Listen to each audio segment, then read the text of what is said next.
Okay, so last class में हम लोग क्या पढ़ रहे थे? Last class friction. हम लोग फ्रिक्शन कर रहे थे। फ्रिक्शन में हम लोगों ने काफी चीजें पढ़ ली थी। हम लोगों ने स्टैटिक फ्रिक्शन, काइनेटिक फ्रिक्शन में डिफरेंसेस देख लिए थे, है ना? सो लास्ट क्लास में हम लोग जो एंड किए थे, हम लोग यहाँ किए थे, एंगल ऑफ फ्रिक्शन पे खत्म किए थे। और आज हमें एक नया टॉपिक पढ़ना है जिसका नाम है why is pulling easier than pushing. ये क्वेश्चन आता है अक्सर स्कूल में, बोर्ड्स में, कई बार किसी और कॉम्पिटिटिव एग्जाम में भी मॉडिफाई होकर आ सकता है क्वेश्चन। बट काफी कॉमन क्वेश्चन है जिसमें पूछा जाता है why is pulling easier than pushing. ठीक है, समझ में आई बात? अब देखो, ये जो क्वेश्चन है ये बेकार में ही, एक बेकार का ही फ्रेज क्या, वो क्वेश्चन है। जब तक आपको इस क्वेश्चन के बारे में थोड़ा डिटेल में नहीं बात बताया जाए, तब तक ये क्वेश्चन का कोई मतलब नहीं है इस क्वेश्चन का। जब कोई क्वेश्चन आपसे पूछ रहा है या जब कोई आदमी आपसे पूछ रहा है कि why is pulling easier than pushing, तो इसका मतलब है वो पुशिंग और पुलिंग के अपने मन में एक डेफिनेशन लेके बैठा है। वो डेफिनेशन क्या है? पुलिंग का मतलब, पुशिंग का मतलब कुछ इस तरीके से पुशिंग हो रही है जिसमें जब ये लड़का फोर्स लगा रहा है इस थैले पर, तो फोर्स हल्का नीचे की तरफ जा रहा है इस तरीके से। ठीक है? और पुलिंग में जब ये लड़का इस कार्ट को पुल कर रहा है, तो फोर्स हल्का ऊपर की तरफ जा रहा है। So when we are saying why is pulling easier than pushing, तो वी मीन कि जब हम ऊपर की तरफ फोर्स लगाते हैं हल्का, तो आसान पड़ता है, और जब नीचे की तरफ फोर्स लगाते हैं हल्का, तो मुश्किल पड़ता है। ऐसा क्यों? कोई मुझसे बोल सकता है सर मैं पुल तो ऐसे भी कर सकता हूँ, है ना? बिल्कुल सही बात है, आप इस तरीके से पुल कर सकते हो किसी चीज को, बट हम ये मीनिंग लेकर नहीं चल रहे हैं when we are asking this question why is pulling easier than pushing. सबसे पहले ये समझना जरूरी है कि पुशिंग और पुलिंग का हम मीनिंग क्या ले रहे हैं। समझ में आया कि नहीं आया? हम्म? यस आया सर। सर आया। ये हमारे लिए पुशिंग का मतलब हल्का डाउनवर्ड डायरेक्शन में फोर्स लगाना, पुलिंग का मतलब हल्का अपवर्ड डायरेक्शन में फोर्स लगाना। ठीक है? नीचे की तरफ पुल कर सकते हैं, but we don't mean to pull downwards. Okay, so why is pulling easier than pushing, ये समझना है। तो इसके लिए हम इसका सिंपल डायग्राम बनाएंगे पुलिंग और पुशिंग का। लेट्स से मैं इस ऑब्जेक्ट को पुल कर रहा हूं, कुछ ऐसे मैंने फोर्स लगाया पुल करने के लिए। ये मेरा फोर्स है, पुलिंग फोर्स। ठीक है? तो ये फोर्स हॉरिजॉन्टल के साथ लेट्स से एंगल बना रहा है थीटा। तो क्या मैं कह सकता हूं कि इस फोर्स के दो कंपोनेंट होंगे, एक horizontal component F cos theta और एक vertical component F sine theta? हाँ या ना? ये दो फोर्सेस इस ऑब्जेक्ट पे लगेंगे, इस फोर्स के ये दो कंपोनेंट लगेंगे इस फोर्स के। और क्या फोर्स लग रहा होगा इस ऑब्जेक्ट पे? इस फोर्स पर इस ऑब्जेक्ट पर डाउनवर्ड डायरेक्शन में फोर्स लग रहा होगा mg, और अपवर्ड डायरेक्शन में फोर्स लग रहा होगा नॉर्मल। और क्योंकि एफ कॉस थीटा इस ब्लॉक को आगे पुल करने की कोशिश कर रहा है, इस पे फ्रिक्शन फोर्स पीछे लगेगा एफ। यही सिचुएशन होगी ना? हाँ या ना? हाँ सर। तो अगर मैं यहाँ पे y डायरेक्शन की इक्वेशन लिखूं, तो y डायरेक्शन में क्या लिख सकता हूं? Normal plus F sine theta minus M G equals to zero. Y direction में क्या लग रहा है? नॉर्मल लग रहा है, एफ साइन थीटा लग रहा है, और M G minus Y direction में लग रहा है। So this implies normal is equal to M G minus F sine theta. Clear है? क्लियर है? Yes sir. तो इतना नॉर्मल फोर्स अगर आप ऊपर, सॉरी, इतना फोर्स आप लगाओगे तो नॉर्मल फोर्स ऐसा हो जाएगा। Clearly this normal force is less then mg which implies जो फ्रिक्शन की लिमिटिंग वैल्यू है जिसको ओवरकम करना है ब्लॉक को मूव कराने के लिए, that is less than mu M G, है ना, क्योंकि नॉर्मल फोर्स एम जी से कम है इसलिए limiting force mu M G से कम है। वहीं अगर मैं इस ऑब्जेक्ट को पुश करूं, लेट्स से मैंने इस तरफ पुश किया फोर्स एफ से, तो फिर से इस फोर्स के दो कंपोनेंट इसके ऊपर एक्ट करेंगे, एक इधर की तरफ और एक नीचे की तरफ, है ना। एम जी नीचे लगेगा, नॉर्मल फोर्स ऊपर लगेगा। यहां क्लियरली सेम तरीके से बात करूं तो क्या लिख सकता हूं,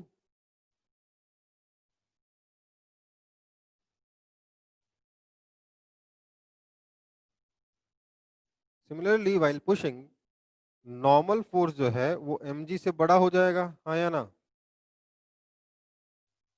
क्योंकि normal force will now balance mg plus this vertical component of this force, है ना। दिस इंप्लाइज जो आपका लिमिटिंग फ्रिक्शन है ये बड़ा हो गया है म्यू mg से। क्लियर एकदम,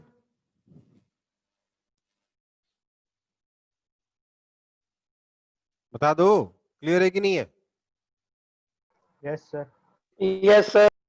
तो पुशिंग के केस में फ्रिक्शन फोर्स बढ़ गया और पुलिंग के केस में फ्रिक्शन फोर्स घट गया, इसलिए पुलिंग आसान है, पुशिंग मुश्किल है। ठीक है, समझ में आया कि नहीं। Yes sir. कॉपी कर लिया। Yes sir. बस ध्यान ये रखना है कि पुलिंग का मतलब क्या होता है, पुलिंग का मतलब होता है हम स्लाइटली अपवर्ड डायरेक्शन में फोर्स लगा रहे हैं, और पुशिंग का मतलब होता है हम स्लाइटली डाउनवर्ड डायरेक्शन में फोर्स अप्लाई कर रहे हैं। ठीक है बेटा, तो अब हमारा नेचुरली अगला सवाल क्या है कि बताओ कितने एंगल पे फोर्स लगाऊंगा तो सबसे मिनिमम फोर्स लगा के मैं इस ब्लॉक को मूव कर सकता हूं। ये नेचुरल क्वेश्चन है कि नहीं। अगला बोला कि ऊपर ऊपर फोर्स लगाने पे आसान पड़ता है खींचना, ठीक है, तो बताओ कितने एंगल पे सबसे आसान पड़ेगा, मतलब कितने एंगल पे फोर्स लगाऊंगा तो कम से कम फोर्स लगा के मैं इस ब्लॉक को मूव कर पाऊंगा, ये मेरा क्वेश्चन है। ठीक है बेटा, तो नीचे आपका कोएफिशिएंट ऑफ फ्रिक्शन म्यू है ग्राउंड फ्लोर और ब्लॉक के बीच में, तो यहां पर सिचुएशन कैसी बनेगी,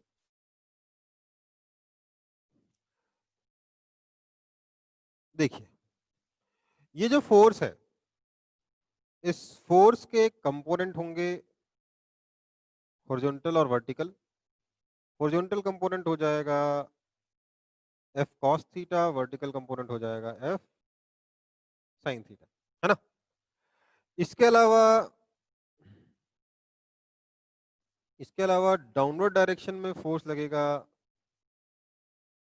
इसके अलावा डाउनवर्ड डायरेक्शन में फोर्स लगेगा नीचे की तरफ इस ब्लॉक पर mg, अपवर्ड डायरेक्शन में फोर्स लगेगा नॉर्मल, पीछे की तरफ फोर्स लगेगा फ्रिक्शन। यही फोर्सेस लगेंगे नहीं, यही फोर्सेस लगेंगे ना। हम्म, हाँ या ना, क्या हो जाएगा इधर की तरफ एफ कॉस थीटा, इधर F sine theta, normal mg और फ्रिक्शन। फॉरवर्ड डायरेक्शन को x एक्सिस मान लेते हैं, वर्टिकली अपवर्ड डायरेक्शन को y एक्सिस मान लेते हैं। तो y डायरेक्शन की इक्वेशन तो बहुत ही ज्यादा आसान है, क्या होगा y डायरेक्शन में, normal force plus F sine theta minus mg equals to 0, right.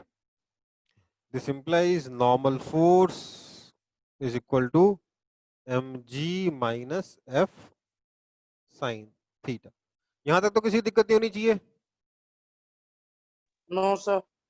अब फॉर ब्लॉक टू मूव, अगर हम चाहते हैं कि ब्लॉक मूव करे, अगर हम चाहते हैं कि ब्लॉक मूव करे तो क्या करना होगा, for block to move,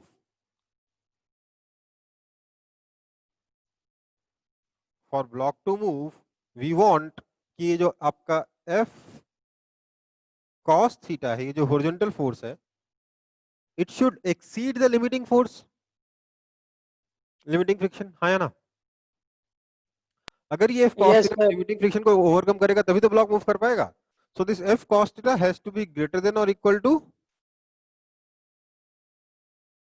mu into normal, है ना? नॉर्मल कितना है? mg minus F sine theta. कोई दिक्कत? ये यहां डाल दिया हम लोगों ने, हाँ या ना? कोई दिक्कत? अरे बता दो यार. No, sir. So this implies force into, मैं थोड़ा सा एक दो स्टेप स्किप करके फटाफट इक्वेशन सॉल्व कर रहा हूं. cos theta plus mu sine theta is greater than equal to mu mg, है ना? So this means that force must be greater than equal to mu mg upon cos theta plus mu sin theta, है ना बेटा? यही scene बना कि force जो है वो mu mg upon cos theta plus mu sin theta से बड़ा होना चाहिए. This is the required force. तो फोर्स रिक्वायर्ड कितना है? So force required to move the block is mu mg upon cos theta plus mu sin theta. This is your required force. ये अलग अलग थीटा के लिए अलग अलग रिक्वायरमेंट होगी इस फोर्स की, जिससे ब्लॉक मूव कर पाए, है ना? हाँ, sir. Yes, sir. अलग अलग फोर्स के लिए, सॉरी, अलग अलग एंगल पे ये अलग अलग रिक्वायरमेंट होगी. हमें चाहिए कि बताओ किस एंगल पर मिनिमम फोर्स चाहिए होगा, मतलब फोर्स रिक्वायर्ड किस एंगल पे मिनिमम होगा, थीटा की किस वैल्यू पे मिनिमम होगा, ये क्वेश्चन है. तो इसके लिए मैं क्या करूंगा, मैं इस इक्वेशन को आगे लेके जाऊंगा और इस इक्वेशन में इस रिक्वायर्ड फोर्स की वैल्यू को मिनिमम करूंगा. ठीक है, पहले यहां तक कॉपी कर लो.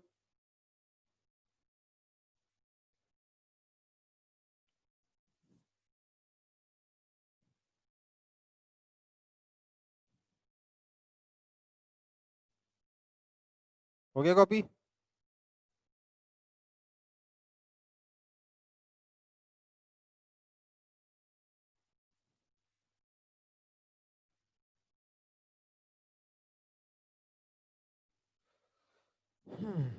नहीं हुआ? हो गया, sir. ओके. सो अब हम लोग इस रिक्वायर्ड फोर्स को आगे लेके जाएंगे. कितना था फोर्स? अपना फोर्स रिक्वायर्ड था, एक सेकेंड, अपना फोर्स का रिक्वायर्ड वैल्यू था mu mg upon cos theta plus mu sin theta, यही था ना? So for this f required to be minimum, for this f required to be minimum,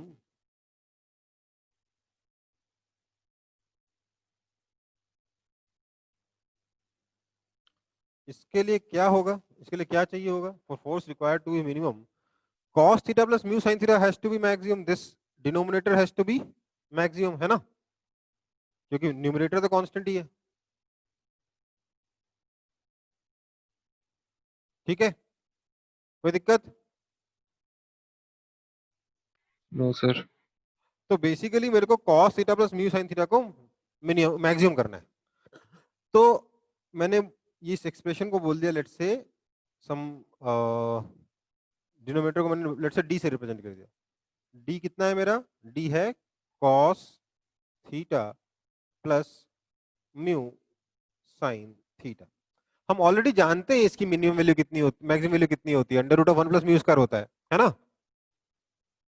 yes sir. लेकिन फिर भी मैं इसको प्रूफ करके दिखा रहा हूँ कि इसको मैक्सिमम करने के लिए क्या बोलेंगे। एक तरीका तो मैं पहले बता चुका हूँ जब ट्रिग्नोमेट्री पढ़ाया था, A sine theta plus B cos theta की minimum value, sorry minimum and maximum value कैसे आएगी, है ना? याद है कि भूल गए? याद है सर। दूसरा मैं एक और बता दे रहा हूँ डिफरेंशिएशन का यूज करके, D D theta of D equals to 0, तभी मैक्सिमम होगा ना।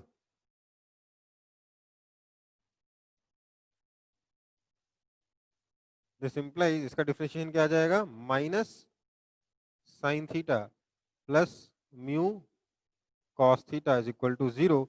This implies tan theta equals to mu or theta equals to tan inverse mu. इतने एंगल पे आपका फोर्स रिक्वायर्ड मिनिमम होगा एंड रिक्वायर्ड फोर्स की मिनिमम वैल्यू कितनी होगी, mu M G upon under root of 1 plus mu square. ठीक है, कोई दिक्कत?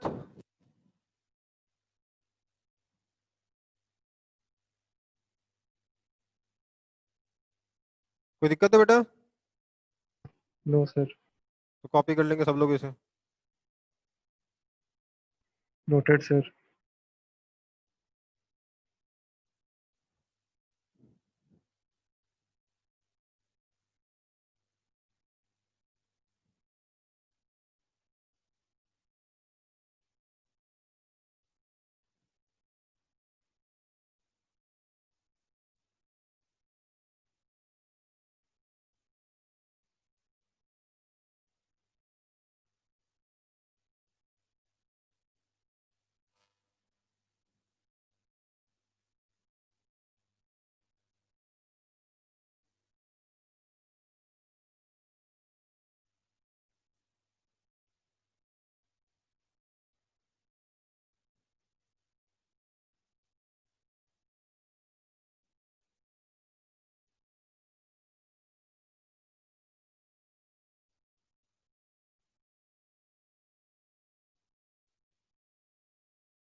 Sir theta is equals to tan inverse mu आने के बाद क्या किए?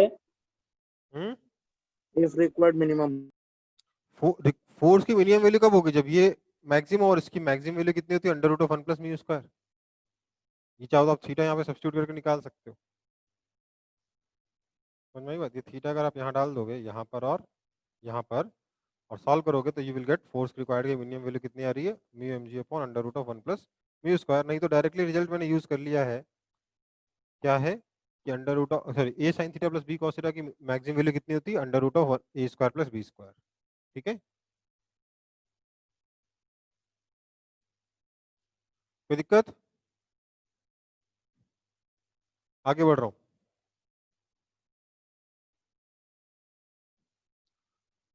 अगला क्वेश्चन ये रहा आपकी स्क्रीन पे।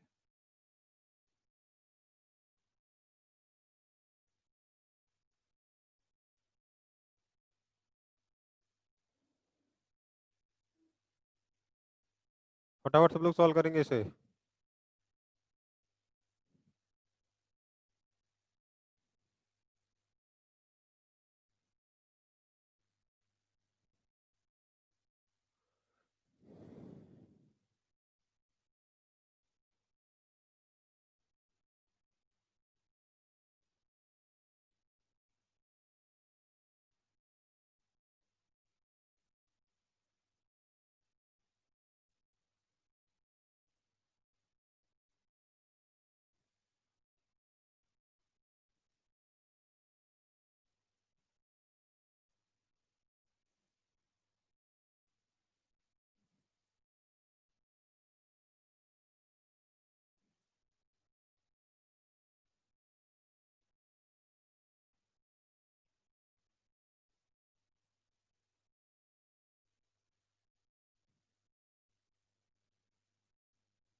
हुआ?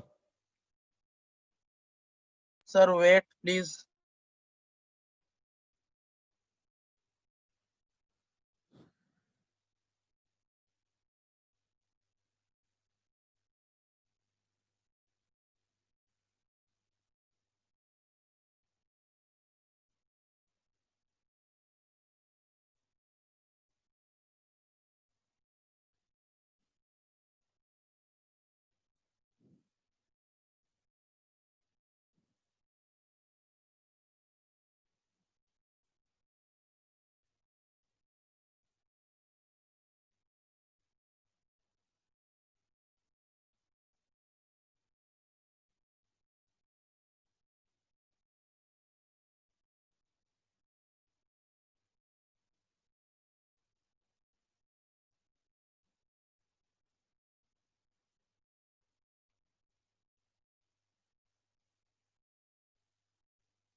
सर आंसर देख लीजिए वो। ठीक है, ये क्वेश्चन मैं बाद में कराऊंगा, पहले मुझे ये बताओ, अगर मैं इस वैन के अंदर इसके रूफ से एक रस्सी से बॉब टांग दूं तो ये स्ट्रिंग वर्टिकल के साथ कितना एंगल थीटा बनाएगी, मुझे ये बता दो पहले।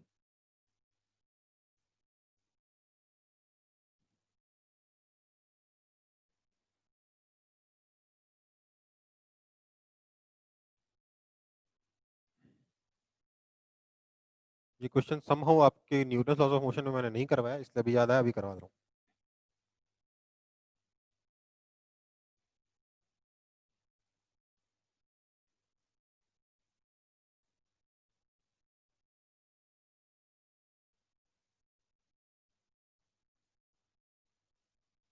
पता नहीं क्या हुआ है।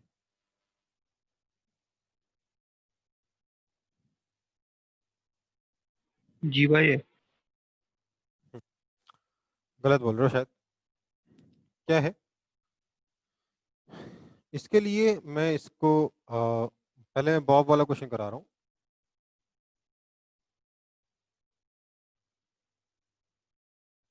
बॉब वाले प्रॉब्लम में सबसे पहले तो मैं ये कहूंगा कि ये जो स्ट्रिंग है, सर मैं बोलूंगा पहले तो रेफरेंस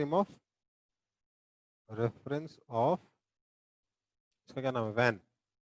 वैन के रेफरेंस में मैं जाऊंगा तो क्या देखूंगा, वैन आगे जा रहा है एक्सेलरेशन ए से, मतलब उसके रिस्पेक्ट में सबके ऊपर एक सूडो फोर्स लग रहा होगा पीछे की तरफ। तो इसलिए वो जो बॉब है इसमें पीछे फोर्स लग रहा होगा एम ए, नीचे फोर्स लग रहा होगा एम जी, इधर की तरफ फोर्स लग रहा होगा टेंशन टी, वर्टिकल के साथ थीटा एंगल बनाते हुए। ठीक है, फिर मैं क्या बोलूंगा, T cos theta is equal to M G T sine theta is equal to M A, divide कर देंगे आ जाएगा tan theta is equal to A by G, so theta is equal to tan inverse A by G. समझ में आई बात? Ground के reference में भी सॉल्व कर सकते थे, ये एम ए नहीं लग रहा होता पर इसका एक्सेलरेशन आगे की तरफ होता, तो T cos theta would have balanced M G and T sine theta would have provided for mass into acceleration. कहानी तो वही रहती, इक्वेशन वही रहती, बस डायग्राम अलग होता। ठीक है, अब मैं जो क्वेश्चन आपको यहाँ दे रखा है उसके बारे में बात करूंगा। मैं कहूंगा कि जो अगर मैं इस वैन के रेफरेंस में हूं तो ये ब्लॉक रेस्ट पर है, क्योंकि ये ब्लॉक स्लाइड नहीं हो रहा है इस वैन के ऊपर। इसके ऊपर फोर्सेस क्या क्या लग रहे होंगे, ये जो सरफेस है दोनों के बीच में जो कॉमन सरफेस है, तो वैन का आगे वाला सरफेस इस ब्लॉक के सरफेस पे आगे की तरफ नॉर्मल फोर्स अप्लाई कर रहा होगा कुछ ऐसे। इसके अलावा इस पर नीचे फोर्स लग रहा होगा mg, और क्योंकि हम एक एक्सेलरेटिंग रेफरेंस फ्रेम में है, इसके ऊपर एक सूडो फोर्स लग रहा होगा पीछे की तरफ ma। और अब क्या होगा, नॉर्मल फोर्स एमए को तो बैलेंस कर देगा, पर इस एमजी को कौन बैलेंस कर रहा है? तो इस एमजी को बैलेंस कर रहा है ऊपर की तरफ लगने वाला फ्रिक्शन। आप बोलोगे सर फ्रिक्शन ऊपर कैसे लग रहा है, बॉब तो आगे जा रहा है। सर टेंडेंसी ऑफ मोशन नीचे है। टेंजेंशियल डायरेक्शन में फ्रिक्शन लगेगा। वैसे भी मैं वैन के रेफरेंस में आ गया हूँ, तो वैन के रेफरेंस में मैं क्या देख रहा हूँ कि इसके ऊपर सिर्फ डाउनवर्ड डायरेक्शन में एमजी फोर्स लग रहा है, टेंजेंशियल डायरेक्शन में एमजी फोर्स लग रहा है, तो उसको अपोज करेगा फ्रिक्शन एफ। ठीक है, तो मैं यहाँ पर अगर एक्स डायरेक्शन की इक्वेशन लिखता हूँ तो लिखूंगा normal force will balance M A, अच्छा दोनों कैपिटल एम लिखते हैं, normal force will balance M A and friction will balance M G. ठीक है, बट हमें पता है कि जो फ्रिक्शन है it has to be less than equal to mu into normal, so this implies mg has to be less than or equal to mu into ma। m ने m को मार दिया, क्या बचा, a is greater than equal to g by mu। ये आपका answer होगा इस क्वेश्चन का। ठीक है, ये y डायरेक्शन की क्वेश्चन है, नहीं ये y डायरेक्शन की क्वेश्चन है। ठीक है,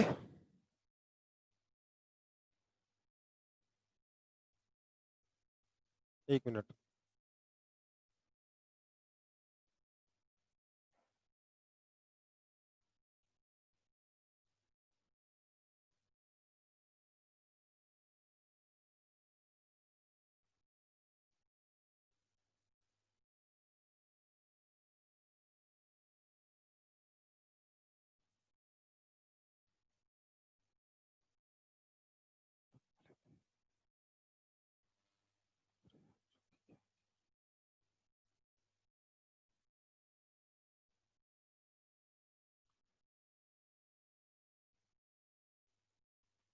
ठीक है बेटा, आगे बढ़े। Yes sir. ओके फिर अगला क्वेश्चन,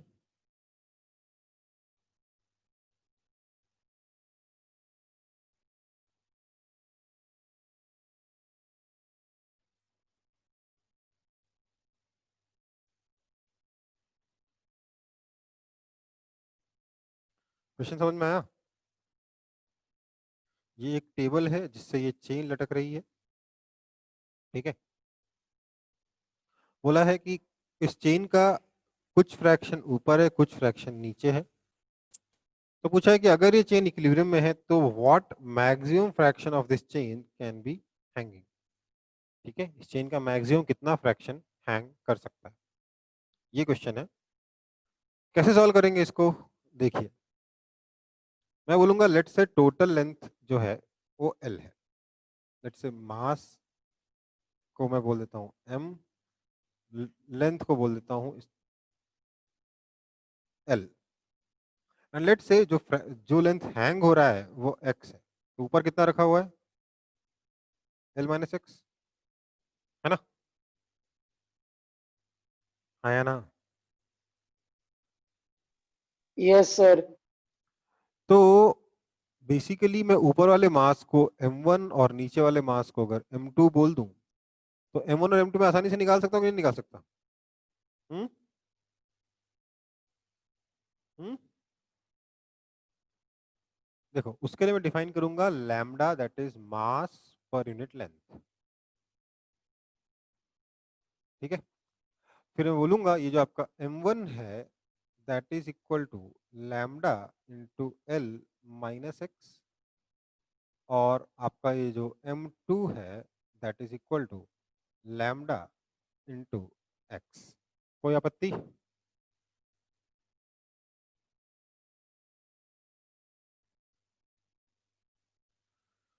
फिर बोलेंगे ये जो चेन है इसमें अगर हम इसके दो टुकड़े करके देखें तो ऊपर मास रखा हुआ है m1, इधर मास रखा हुआ है m2, है ना, इधर नीचे फोर्स लग रहा होगा m1g ऊपर नॉर्मल, आगे टेंशन, यहाँ ऊपर टेंशन लग रहा होगा, नीचे M2G लग रहा होगा और यहाँ पर एक फ्रिक्शन फोर्स पीछे लग रहा होगा, हाँ या ना?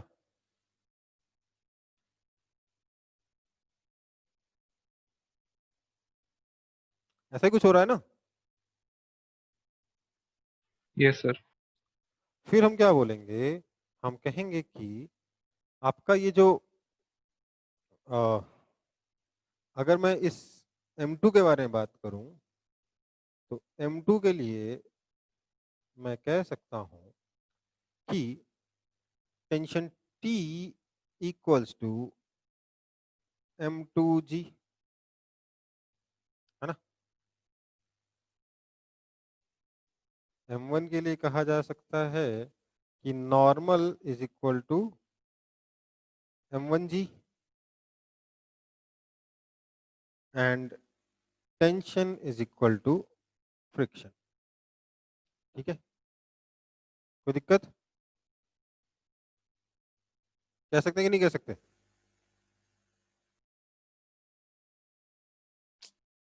इसके वाई डायरेक्शन की इक्वेशन बनेगी normal minus M G is equal to zero, X में बनेगा T minus F is equal to zero, है ना?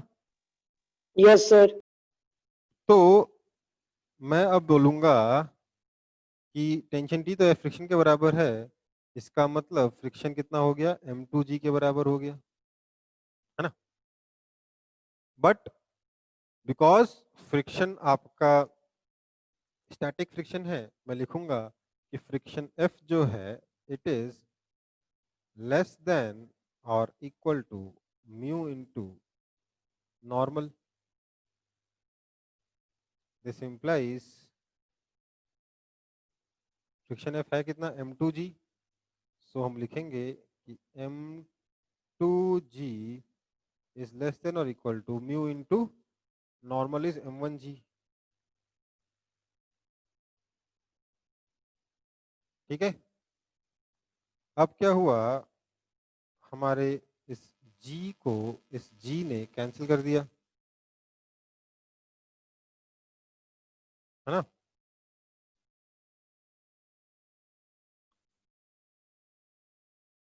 हमारे G को G ने कैंसिल कर दिया, तो क्या बचा आपका जो M2 कितना है, अब M2 और M1 की वैल्यू डालने का टाइम आ गया, लैम्डा x और लैम्डा L माइनस एक्स, है ना? तो जब हम ये वैल्यू सब्स्टिट्यूट करेंगे मुझे क्या मिलेगा, मैं थोड़ा कहाँ लिखूं, जगह नहीं बची इस पेज पे, मैं लिख रहा हूं कि M2 is equal to lambda x is less than equal to M1 is equal to lambda into L minus x, so mu times lambda into L minus x। अब देखो lambda lambda cancel, so x into 1 plus mu is less than equal to mu into L।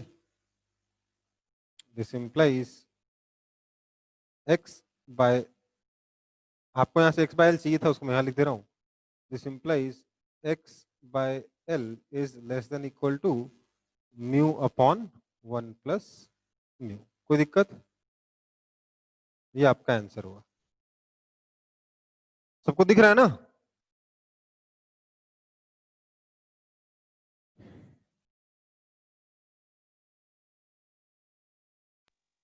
Sir अब 2 point पे tension same कैसे ले लिए, बेटा क्योंकि मास वाला स्ट्रिंग है ना। हाँ, लेकिन बेटा एक ही पॉइंट का टेंशन है ना, यहाँ पर ऊपर यहाँ पे इधर।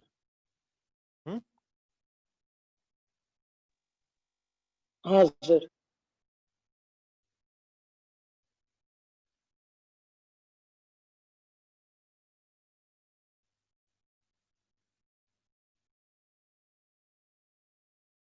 आगे बढ़े,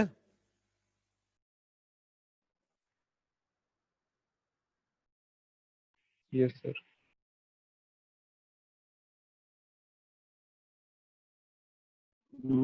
सर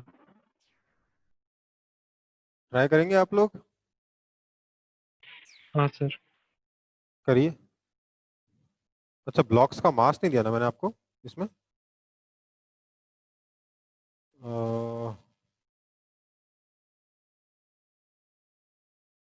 इधर 20 kg मास है, इधर 10 kg मास है, ठीक है बेटा। सर इक्विलिब्रियम पे है। यही क्या पूछा है?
हुआ?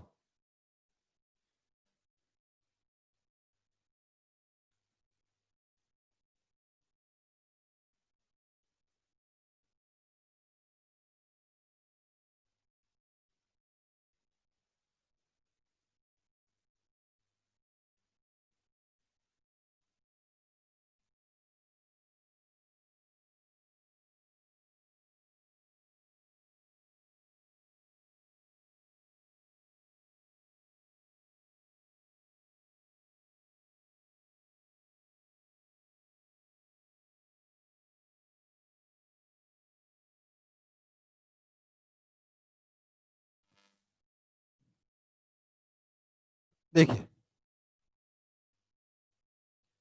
क्या करना है यहाँ पे, सबसे पहले तो हम सारे लिमिटिंग फ्रिक्शन वगैरह निकाल लेंगे, ठीक है। नॉर्मल फोर्सेस निकाल लेंगे, लिमिटिंग फ्रिक्शन निकाल लेंगे, क्यों? इससे चीज़ें सोचना आसान पड़ता है। पहले सारे नॉर्मल फोर्सेस, सारे लिमिटिंग फ्रिक्शन वगैरह वगैरह निकाल के बैठ जाएंगे। क्या होगा, इस ब्लॉक पे क्या क्या फोर्स लगेगा?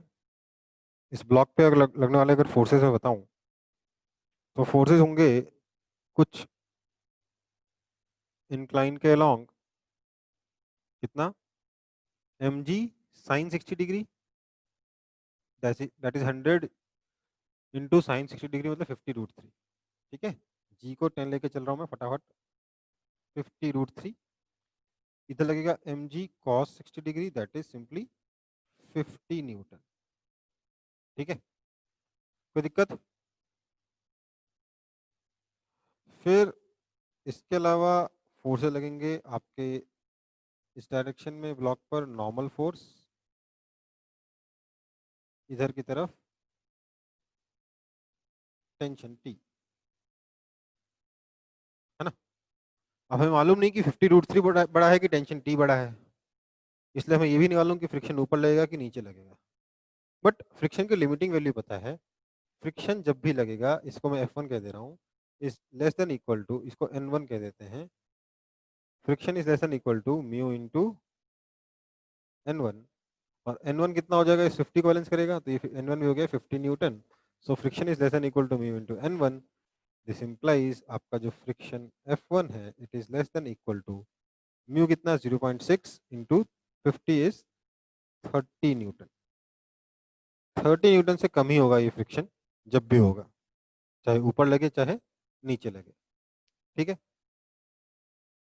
सिमिलरली मैं यहाँ की कहानी लिखूंगा, इधर लगेगा 20g sign 30 degree, 20g sign 30 degree का मतलब 200 साइन 30 मतलब 100 न्यूटन। इसका दूसरा कंपोनेंट हो जाएगा 20g cos 30 degree that is 100√3 Newton. फिर एक नॉर्मल फोर्स यहाँ लगेगा, इसको मैं N2 कह दे रहा हूँ क्योंकि उसको N1 कहा था, इसको N2 कह दिया। इसके अलावा स्ट्रिंग यहाँ पर एक टेंशन फोर्स और लगा रहा होगा इस ब्लॉक पर T, दोनों टेंशन इक्वल होंगे क्योंकि एक ही स्ट्रिंग है। यहाँ पर भी मैं बोल सकता हूँ कि आपका जो N2 है, this N2 has to be equal to 100√3। सो यहाँ का जो फ्रिक्शन होगा, फ्रिक्शन का डायरेक्शन मुझे नहीं मालूम, बट फ्रिक्शन जो है F2, this friction F2 has to be less than equal to mu into normal that is 80√3। ठीक है बेटा, कोई दिक्कत? No sir. अब मुझे एक्सेलरेशन निकालना है, तो सबसे पहली बात समझिए, इधर लग रहा है 100 न्यूटन, इधर लग रहा है 50√3 न्यूटन, बड़ा कौन सा है, ये वाला या ये वाला? 100 बड़ा है कि 50√3 बड़ा है?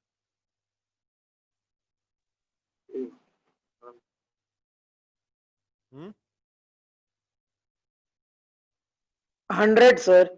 तो आप मुझे बताइए, ये ब्लॉक नीचे जाएगा या ये ब्लॉक नीचे जाएगा, मतलब 20 kg ब्लॉक नीचे जाएगा कि 10 kg ब्लॉक नीचे जाएगा? 20 kg नीचे 20 kg। 20 kg वाला ब्लॉक नीचे जाएगा। केजी वाला। तो मैंने बोला देखो ऐसा नहीं हो पाएगा कि ये नीचे जाए और ये ऊपर जाए, ये नहीं हो सकता, या तो ये नीचे जाएगा ये ऊपर जाएगा या फिर सिस्टम रेस्ट पे रहेगा, ये दो ही केसेस पॉसिबल है ना। ऐसा हो सकता है कि ये भी नीचे चला जाए ये भी नीचे चला जाए, नो सर। तो रस्सी का क्या होगा, बेचारी रस्सी लंबी थोड़ी ना होगी, है ना। सो अब हम इसका एक्सेलरेशन मान लेते हैं इधर की तरफ ए, तो नेचुरल सी बात है इसका एक्सेलरेशन इधर की तरफ ए आएगा, हाँ या ना? हाँ सर। आएगा। तो अब मैं क्या लिख रहा हूँ इस 20 kg ब्लॉक के लिए, हाँ क्योंकि ये एक्सेलरेशन इधर की तरफ है इसलिए मैं बोल रहा हूँ इस पर फ्रिक्शन लगेगा तो इधर लगेगा, इसको हमने कह दिया F2, और क्योंकि ये ऊपर जा रहा है इस पर फ्रिक्शन F2 इधर लगेगा। कोई दिक्कत?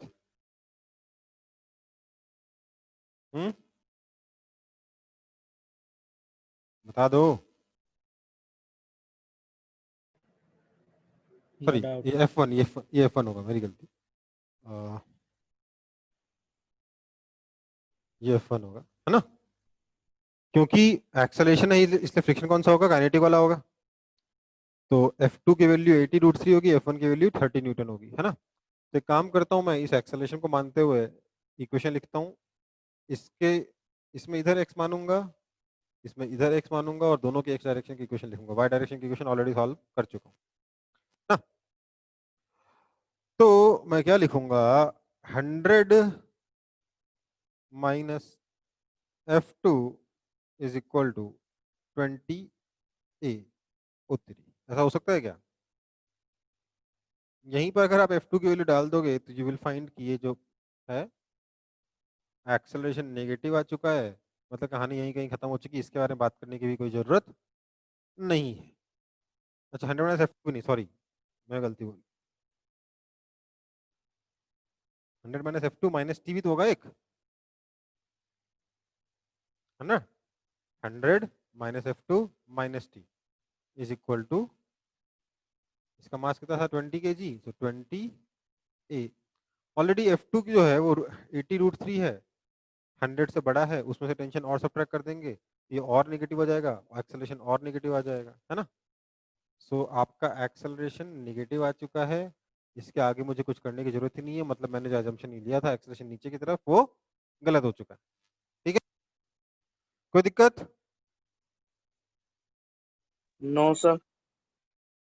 ठीक है बेटा, तो अब क्या करें?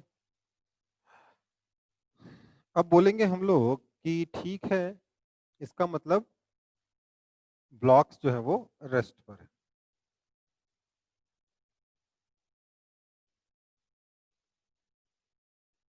ब्लॉक्स आपके रेस्ट पर है, ये आंसर होगा। और इस केस में मैं F2 और F1 निकालने की कोशिश करता हूं एक बार। देखिए,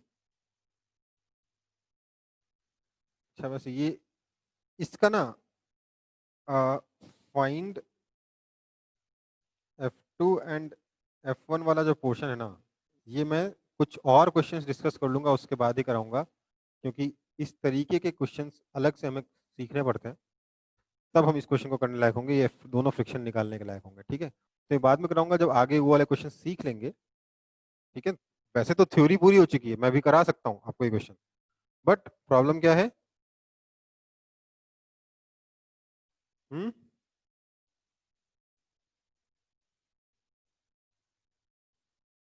प्रॉब्लम ये है कि फिर आपका यहाँ पर ये समझ में आएगा नहीं आप लोगों को। ठीक है, तो बस यहाँ तक आप लोग कॉपी कर लेंगे, इसके आगे वाला पोर्शन आज शायद ना हो पाए, लेकिन नेक्स्ट क्लास में पक्के से हो जाएगा। ठीक है, तो फटाफट से कॉपी कर लें।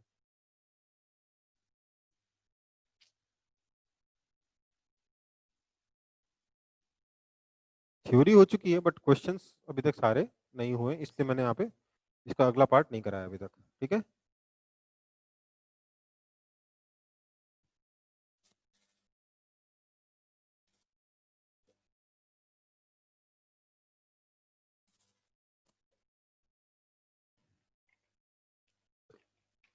कॉपी हो गया? No sir.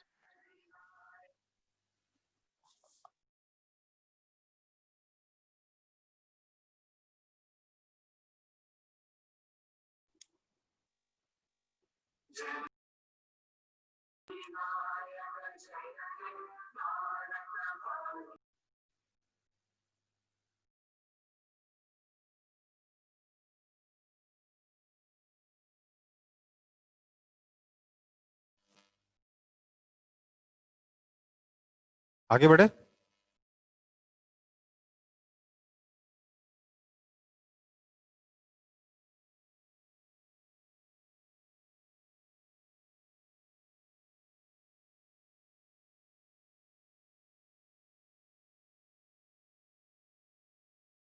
ये वाला एग्जांपल देखेंगे अब क्या हो रहा है। ये एक इंक्लाइन प्लेन है। अच्छा, थीटा कहाँ चला जा रहा है? थीटा आपका यहाँ पर दे रखा है आपको, लेट्स से 60 डिग्री। अच्छा, 60 डिग्री रहने दो। थीटा दे रखा है आपको, लेट्स से 30 डिग्री। म्यू आपको दे रखा है 0.8, और आपसे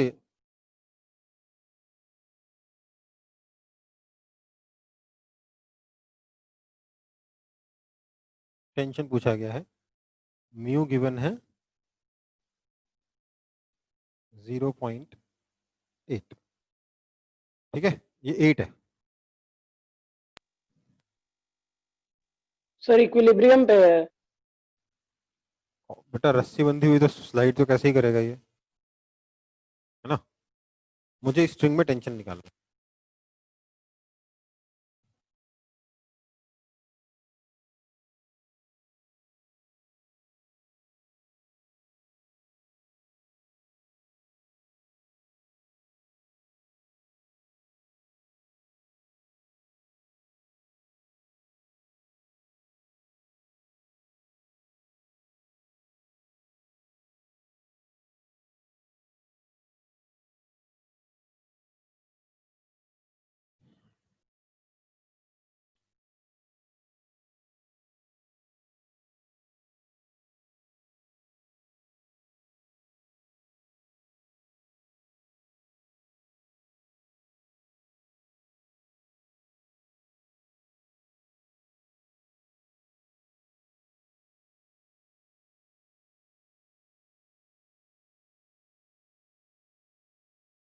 अच्छा मास भी नहीं देखा ना, मास दे रखा 10 kg, ठीक है।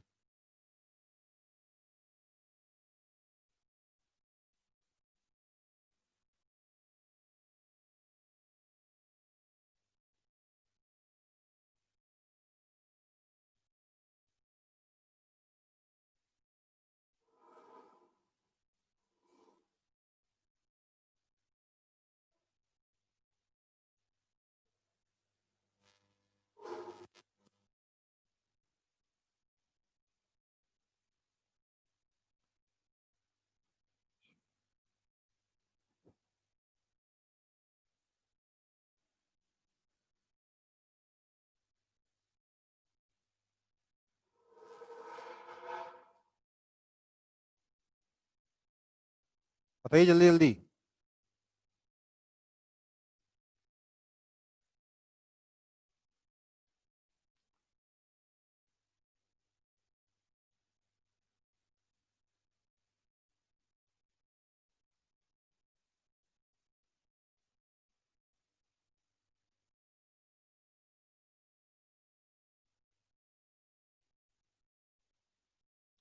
क्या क्या फोर्सेस लगेंगे इसके ऊपर, देखते हैं पहले।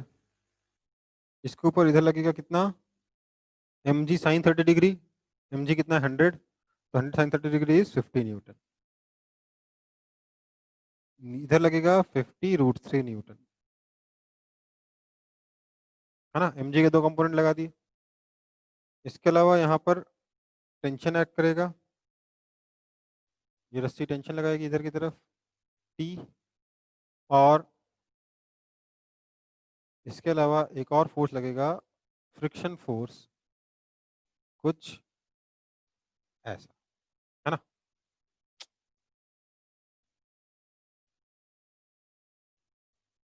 इस तरीके से फ्रिक्शन फोर्स भी एक्ट करेगा। और कोई फोर्स लगेगा क्या, बिल्कुल लगेगा सर, एक नॉर्मल फोर्स इधर लगाएगा। सरफेस दो फोर्स लगा रहे हैं, नॉर्मल और फ्रिक्शन, जिसको ब्लू कलर से बनाया मैंने। ग्रेविटेशनल फोर्स को ब्लैक कलर से बनाया है, और स्ट्रिंग के फोर्स को रेड कलर से बनाया है, ठीक है। अगर मैं इंक्लाइन के अलॉन्ग डाउनवर्ड डायरेक्शन को x, उसके परपेंडिकुलर डायरेक्शन को y बोल दूं, तो क्या कह सकता हूं मैं, y डायरेक्शन में, y डायरेक्शन के लिए हम कह सकते हैं कि this normal force will balance 50√3,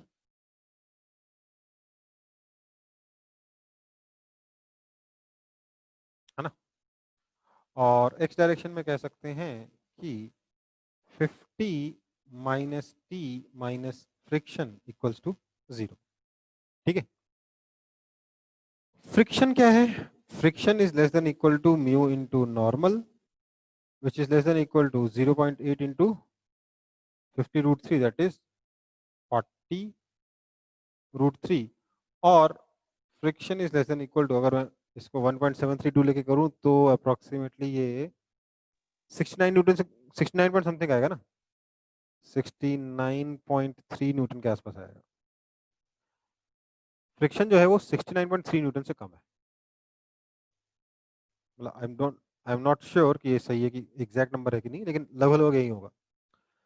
friction is less than equal to 69.3 newton, और यहाँ नीचे की तरफ कितना फोर्स लग रहा है, 50 न्यूटन। अब सवाल ये उठता है कि फ्रिक्शन, ध्यान दीजिएगा यहाँ पे, कई लोग मुझे आंसर जो दे रहे हैं उन्होंने बोला फ्रिक्शन इज इक्वल टू 40√3, इस हिसाब से बोला, ये गलत है। Friction is less than equal to 40√3, इससे छोटा कुछ भी हो सकता है फ्रिक्शन। इस वजह से क्वेश्चन ये उठता है कि सर फिर तो मैं फ्रिक्शन की अलग अलग वैल्यू डालता जाऊंगा, तो टेंशन की अलग अलग वैल्यू मिलती जाएगी, तो क्या करूं, फ्रिक्शन की वैल्यू का 40√3 डायरेक्टली डाल दूं, ये डाल दूं? जवाब है नहीं। क्यों नहीं है, क्योंकि ये स्लाइड नहीं कर रहा, और किसने बोला कि लिमिटिंग फ्रिक्शन लग रहा है। अब हमें यहाँ पर फिजिक्स की टर्म्स में सोचना पड़ेगा कि आखिरकार होगा क्या इस ब्लॉक के साथ।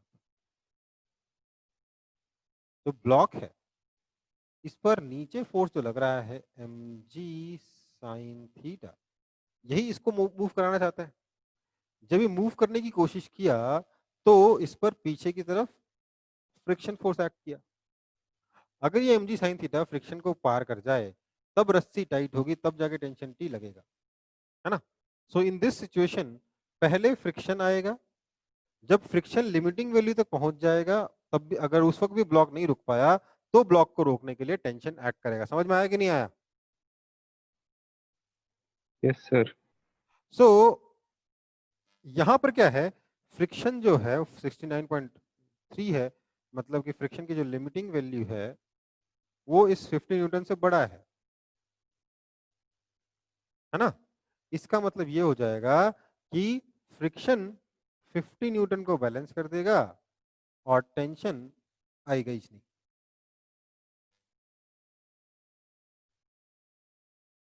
समझ में आया कि नहीं आया? कई लोगों ने जो मुझे आंसर दिया है 50 माइनस 40√3, वो कहना चाहते हैं tension is equal to -19 newton. ये पॉसिबल है क्या? No sir. नहीं ना। तो इसलिए ये आंसर गलत है।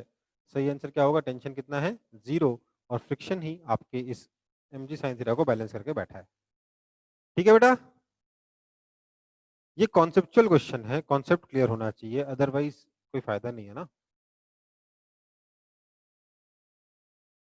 Yes sir.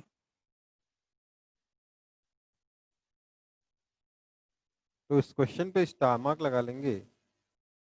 क्यों? क्योंकि ये कॉन्सेप्चुअल क्वेश्चन है जो फ्रिक्शन के बारे में आपको बहुत ही बेसिक सा कॉन्सेप्ट सिखा रहा है कि ऐसी सिचुएशन में रस्सी रस्सी में टेंशन पहले क्यों नहीं आया। क्योंकि सोचिए, अभी अभी अगर आपने ब्लॉक को रखा है तो रस्सी टाइट होगी तब तो टेंशन आएगा। आपने ब्लॉक को रखा, जब ब्लॉक फिसलने की कोशिश करेगा तो रस्सी टाइट होगी तब टेंशन लगेगा। फ्रिक्शन क्या है? ब्लॉक को फिसलने ही नहीं दे रहा है, तो इसलिए जब तक फ्रिक्शन को ओवरकम नहीं करेगा ब्लॉक, तब तक रस्सी में टेंशन नहीं आएगा। ठीक है बेटा? हम्म। ठीक है सर। देखो, लूज स्ट्रिंग में टेंशन नहीं होता है। आगे बढ़ रहे हैं फिर।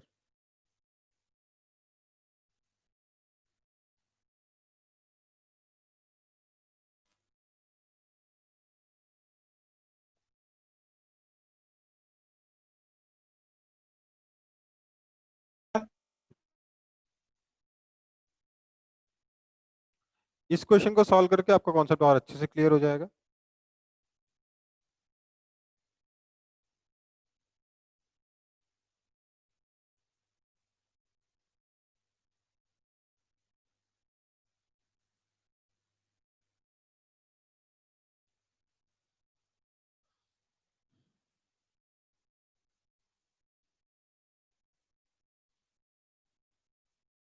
सबसे पहले क्या करेंगे, हर जगह का नॉर्मल फोर्स लिमिटिंग फ्रिक्शन निकाल लेंगे।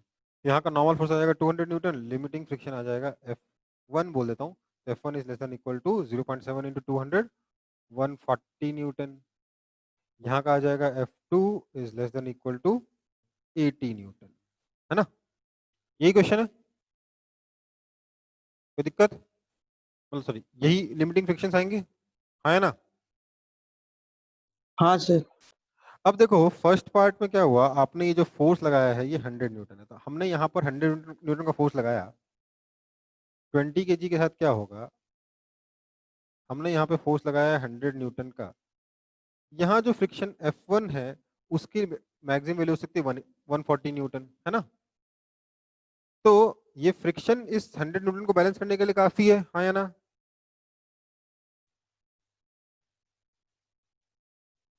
हाँ या ना। हाँ सर। तो 100 न्यूटन को बैलेंस करने के लिए फ्रिक्शन काफी है, तो फ्रिक्शन कितना हो जाएगा? 100 न्यूटन। तो ये वाला ब्लॉक जो है 20 kg का स्लाइड करना शुरू नहीं करेगा, रस्सी में टेंशन आएगा ही नहीं। टेंशन कितना हो जाएगा? 0।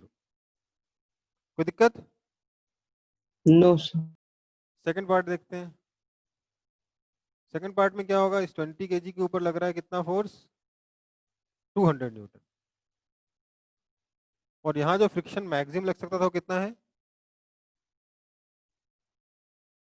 140 है। तो फ्रिक्शन लगेगा 140 पूरा लग जाएगा, लेकिन ब्लॉक को रोक नहीं पाएगा। इसे जरूरत पड़ेगी टेंशन की, है ना। तो ब्लॉक, दूसरे वाले ब्लॉक पे भी टेंशन की आगे लगेगा। लेकिन अभी सोचिए, ये जो 200 न्यूटन है अभी भी इन दोनों के सम से छोटा है। ये 140 और ये 80, टोटल कितना है? 220, है ना। तो ये जो फ्रिक्शन है इन दोनों के सम से अभी भी छोटा है, इसलिए सॉरी जो फोर्स है दोनों फ्रिक्शन के सम से अभी भी छोटा है, इसलिए फोर्स अभी दोनों ब्लॉक्स को अगर मैं एक सिस्टम मान लूं तो उसको मूव नहीं करा पाएगा। करा पाएगा क्या? नहीं करा पाएगा। इसलिए सिस्टम अभी भी हमारा क्या है, रेस्ट पर है। इस पर टेंशन टी आगे लगेगा, इस पर फ्रिक्शन पीछे लगेगा। ये जो टेंशन टी आएगा वो कितना होगा, क्योंकि ये रेस्ट पर है इसलिए इस पर 200 न्यूटन आगे, 140 प्लस टेंशन टी 60 न्यूटन पीछे। इस पर टेंशन टी 60 आगे तो इस पर फ्रिक्शन 60 पीछे। तो इस सेकंड क्वेश्चन में टेंशन टी कितना आ गया, 60 न्यूटन आया। फर्स्ट केस में टेंशन कितना आया था, 0 आया। सेकंड केस में टेंशन टी कितना आया, 60 न्यूटन आया। ठीक है, एक्सेलरेशन दोनों में 0 है, बट पहले वाले में टेंशन 0, दूसरे वाले में टेंशन 60 न्यूटन है। कोई दिक्कत? कोई दिक्कत? No sir. अब थर्ड वाले के बारे में बात करते हैं। थर्ड वाले में अगर आप यहाँ का फ्रिक्शन देखो और यहाँ का फ्रिक्शन देखो तो दोनों की वैल्यू 140 और 80 है, टोटल 220 है।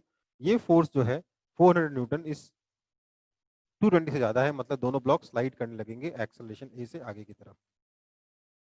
इसलिए दोनों तरफ कौन सा फ्रिक्शन लगेगा, लिमिटिंग फ्रिक्शन लगेगा। तो मैं क्या बोलूंगा, 20 kg ब्लॉक के लिए यही सिचुएशन होगी ना, 400 minus T minus 140 is equal to 20a, है ना। और इसके लिए क्या लिखूंगा, टी माइनस फ्रिक्शन यहाँ पे कितना लगेगा, 80 लगेगा, 80 इज इक्वल टू 10a। समझ में आ रहा है? ये दो इक्वेशंस की नहीं समझ में आ रही है? कोई ऐसा जिसको ये दो इक्वेशन समझ में नहीं आई हो? Force minus tension minus friction is equal to 20a, tension minus friction is equal to 10a। और दोनों बार फ्रिक्शन की कौन सी वैल्यू यूज है, लिमिटिंग वैल्यू यूज है, क्योंकि मोशन शुरू हो चुका है, काइनेटिक फ्रिक्शन लग रहा है। Kinetic friction is equal to mu into normal. यहाँ पे एक ही म्यू दे रखा है इसलिए वो म्यू स्टैटिक भी और म्यू काइनेटिक भी है। ठीक है, मुझे क्या चाहिए था, टेंशन चाहिए था। तो मैंने क्या किया, दोनों को ऐड कर दिया। पहले तो दोनों को ऐड किया तो क्या हुआ, 180 is equal to 30a, this implies acceleration a is equal to 6। इसको मैंने यहाँ डाला तो tension t minus 80 is equal to 60, तो tension t is equal to 140 newton. ठीक है बेटा,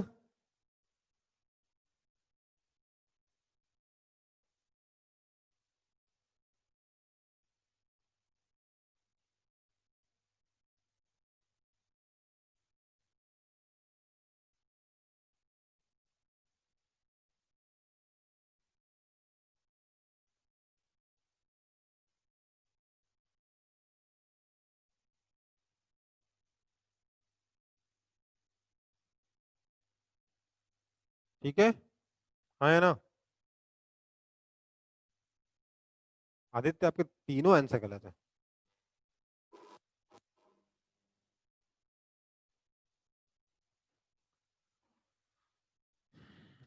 ऐसा कैसे अचीव किया आपने?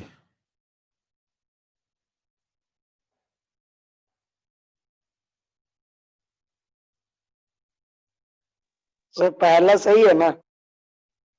अब पहला वाला तो ऐसे ही सही हो जाता है, उसके बारे में बात नहीं कर रहा मैं।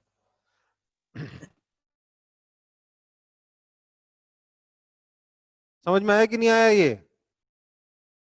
यस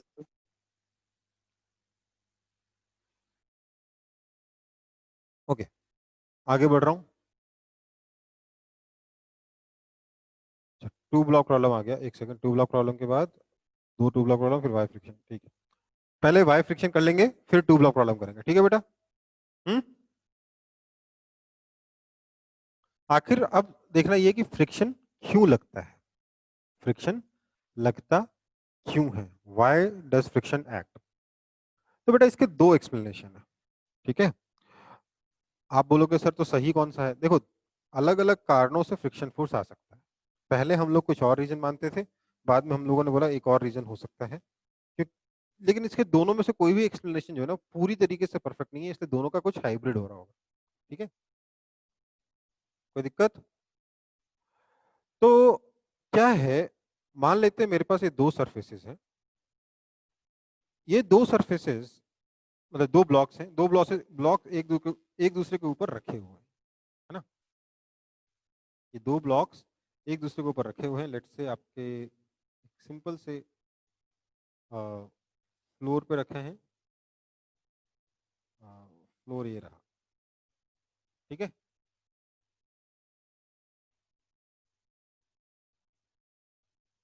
तो ये जो फ्लोर है,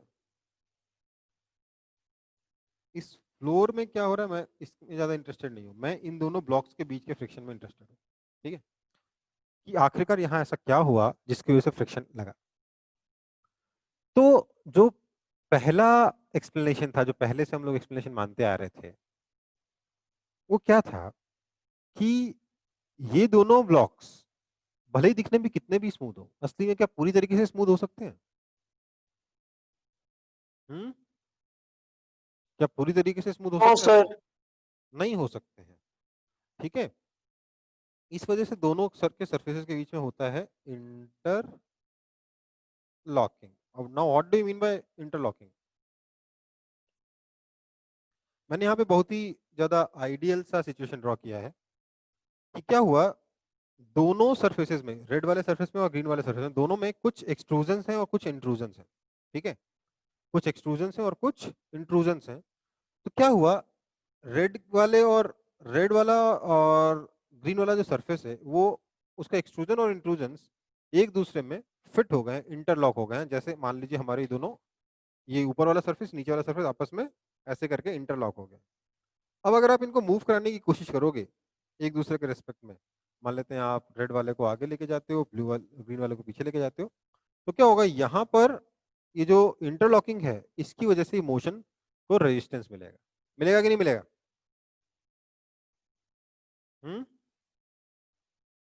मिलेगा ना?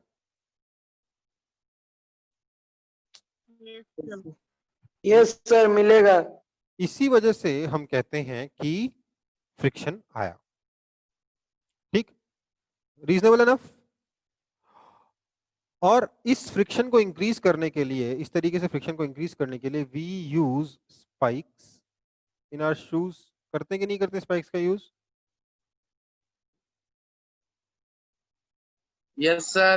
करते हैं सर, स्पोर्ट्स शूज में। Use trading in tyres, tyres में वो जो धारियां बनी होती है, जो ट्रेडिंग बनी होती है ना, boots.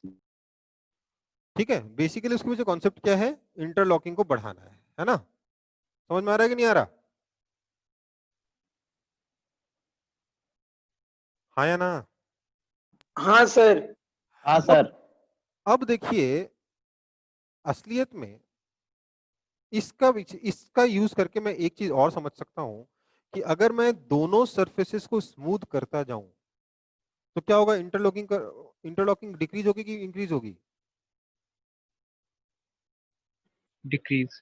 It should decrease. On smoothing the surfaces, interlocking should decrease, मतलब फ्रिक्शन शुड डिक्रीज, है ना। ऐसा होता है कि नहीं होता? स्मूथ सरफेसेस के बीच में फ्रिक्शन कम होता है कि ज्यादा होता है? कम होता है सर। कम होता है। बट यार जब प्रैक्टिकली हमने ये करने की कोशिश की तो जितना सिंपल आपको दिख रहा है ना, उतना सिंपल हुआ नहीं। अगर हम सरफेसेस को स्मूथ करेंगे, अगर स्मूथनेस बढ़ाई जाए, अगर स्मूथनेस बढ़ाई जाए तो फ्रिक्शन आपके अकॉर्डिंग डिक्रीज होना चाहिए था। फ्रिक्शन है, उस सी नहीं लिखा मैंने, फ्रिक्शन आपके अकॉर्डिंग डिक्रीज होना चाहिए था, हाँ या ना? हाँ सर। बट जब प्रैक्टिकली करने गए तो हुआ क्या, फ्रिक्शन डिक्रीज हुआ पहले तो, देन इट इंक्रीज्ड ड्रास्टिकली, ठीक है। फ्रिक्शन पहले तो डिक्रीज हो गया। इस चीज को इंटरलॉकिंग से हम एक्सप्लेन नहीं कर सकते, इसलिए इंटरलॉकिंग वाला जो एक्सप्लेनेशन है वो आधा अधूरा है, पूरा कंप्लीट नहीं है। समझ में आ रही बात? Yes sir. तो हमने सोचा फिर कोई और रीजन भी होना चाहिए। तो आपका जो दूसरा रीजन है, वो दूसरा रीजन क्या है, वो है आपका electrostatic attraction between molecules of the two surfaces, ठीक है। समझ में आई बात? देखो पहले वाले जो इंटरलॉकिंग वाला एग्जांपल है ना, जो एक्सप्लेनेशन है, उससे एक और चीज बहुत अच्छे से एक्सप्लेन हो जाती है कि सोचिए अगर मैं एक सरफेस के ऊपर दूसरे सरफेस को बस रख दिया है, मैंने रेस्ट पर है, तो इंटरलॉकिंग ज्यादा होगी, और मूव करते हो क्या होगा, अगर मोशन शुरू हो चुका है तो इंटरलॉकिंग होने से पहले ही, ठीक से इंटरलॉकिंग होने से पहले ही इंटरलॉकिंग टूट जाएगी, है ना?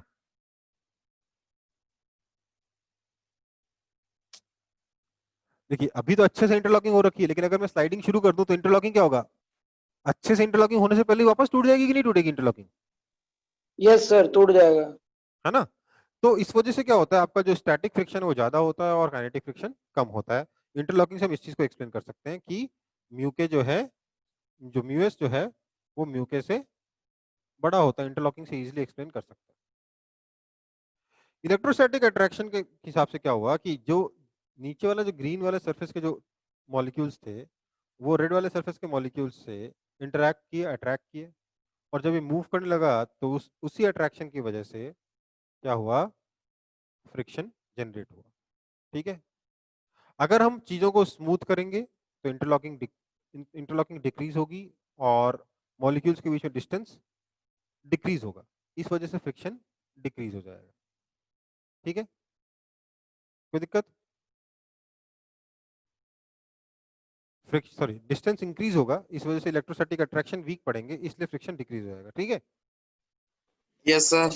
मूवमेंट होते वक्त भी सेम चीज हम देख सकते हैं कि हाँ भैया, अगर मोशन हो रहा है तो इससे पहले कि, बेसिकली जो इलेक्ट्रोस्टैटिक अट्रैक्शन है उसको आप एक तरीके से बॉन्डिंग से कंपेयर कर सकते हो, बॉन्ड्स बनने से पहले ही टूट जा रहे हैं, इसलिए फ्रिक्शन कम होगा, मूव करते हुए काइनेटिक फ्रिक्शन कम होगा। यहां से भी एक्सप्लेन हो जा रहा है कि नहीं हो जा रहा है ना? हाँ यस सर। सर। इसमें ये वाला पोर्शन भी मैं एक्सप्लेन कर पा रहा हूँ कि स्मूथनेस बढ़ाने से फ्रिक्शन पहले तो डिक्रीज हुआ, फिर सडनली इंक्रीज कैसे हो गया। वो इसलिए हुआ क्योंकि मान लीजिए स्मूथनिंग बढ़ती गई बढ़ती गई बढ़ती गई और दोनों सरफेसेस ड्रास्टिकली स्मूथ हो गए, मतलब ऊपर वाला जो सरफेस है वो आपका एकदम ऐसे स्मूथ हो चुका है, नीचे वाला सरफेस भी अच्छे से स्मूथ हो चुका है, और इतना स्मूथ हो चुका है कि दोनों के बीच में एक भयंकर ओवरलैप बन गया है। ठीक है, और यहाँ पर जबरदस्त इलेक्ट्रोस्टैटिक अट्रैक्शन एंड बॉन्डिंग है, दोनों दोनों सरफेसेस के मॉलिक्यूल्स इतने पास में आ गए हैं कि प्रॉपर बॉन्ड बन गए हैं, दोनों चिपक चुके हैं। ठीक है, तो ऐसे केस में क्या होगा, फ्रिक्शन ड्रास्टिकली इंक्रीज हो जाएगा। It can it can even cause, क्या बोलेंगे उसको, कोल्ड वेल्डिंग।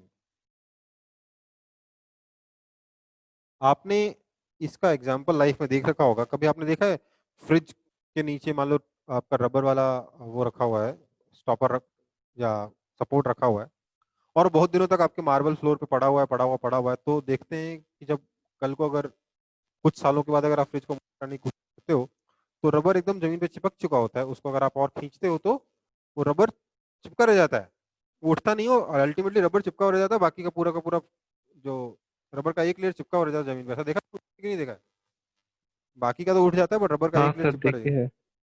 वो क्यों हुआ है, क्योंकि इतनी दिनों से वहां पर वो कंप्रेशन था, और क्योंकि रबर है, रबर इजीली कंप्रेसिबल है, रबर कंप्रेस होकर इतना स्मूथ हो गया उतने सारे प्रेशर की वजह से कि जबरदस्त इंटरलॉकिंग हो गई उसके और फ्लोर के बीच में, और इफेक्टिवली दोनों फ्लोर और रबर जो है वेल्ड हो गए। ठीक है, पूरे बॉन्डिंग हो चुकी है अच्छे से। जब आपने उसको हटाया तो रबर के नीचे वाले लेयर ने बाकी के रबर को छोड़ दिया, लेकिन फ्लोर को छोड़ने के लिए वो तैयार नहीं था, इसलिए आपने देखा फ्लोर पे रबर का निशान पड़ गया। देखा कभी? देखा है सर। देखा है ना? ये हुआ आपका इलेक्ट्रोस्टैटिक वाला, इलेक्ट्रोस्टैटिक्स इलेक्ट्रोस्टैटिक अट्रैक्शन वाला एक्सप्लेनेशन। इसका ड्रॉबैक क्या है, इसका ड्रॉबैक ये कि सच में अगर अट्रैक्शन है तो फिर इस ब्लॉक को सीधे ऊपर उठाने पर वो अट्रैक्शन इसको रोक क्यों नहीं रहा? अगर मैं सीधे इसको ऊपर की तरफ पुल कर लूं तब भी तो वो अट्रैक्शन काम करना चाहिए ना, तो उसको सीधे ऊपर उठाने में भी वो अट्रैक्शन, वो वाला फ्रिक्शन अपोज करना चाहिए, जबकि ऐसा देखा गया कि ऐसा कुछ नहीं हो रहा है। तो दोनों के कुछ फायदे हैं, कुछ ड्रॉबैक्स हैं। ठीक है, दोनों को मिलाकर ही हम पूरे तरीके से फ्रिक्शन को एक्सप्लेन कर पाएंगे। ठीक है बेटा? Yes sir. Okay, so why friction समझ में आ गया। Yes sir. तो नेक्स्ट क्लास में हमें पढ़ना है टू ब्लॉक प्रॉब्लम।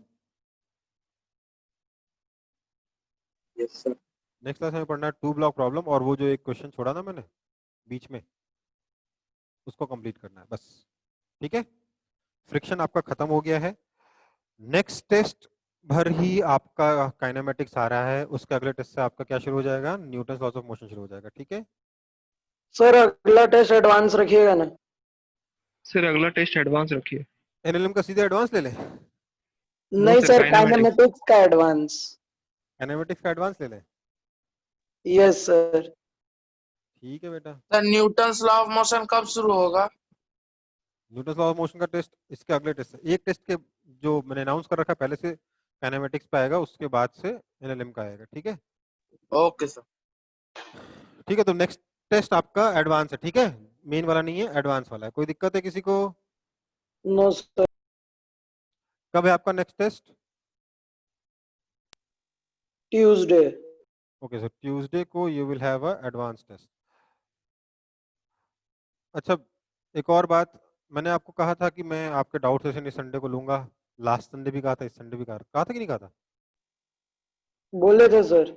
हाँ, पर फिर से वही जिस काम के लिए मैं लास्ट वीक गया था, सेम काम इस वीक वापस से आ गया है। तो मुझे फिर से कल इस आसनसोल में नहीं हूँ, मैं कोशिश करूंगा शाम से पहले आ जाऊं और शाम को आपका एक सेशन ले लूं। इसलिए फिर से मैं कल ही आपको बता पाऊंगा मैं वो आपका डाउट सेशन ले पाऊंगा कि नहीं ले पाऊंगा। ठीक है, ठीक है सर। ओके बेटा, फिर मिलते हैं नेक्स्ट क्लास में। अभी के लिए क्लास ओवर है। ओके, ठीक, thank you sir. Thank you बेटा, thank you sir. Thank you, thank you sir. Thank you बेटा।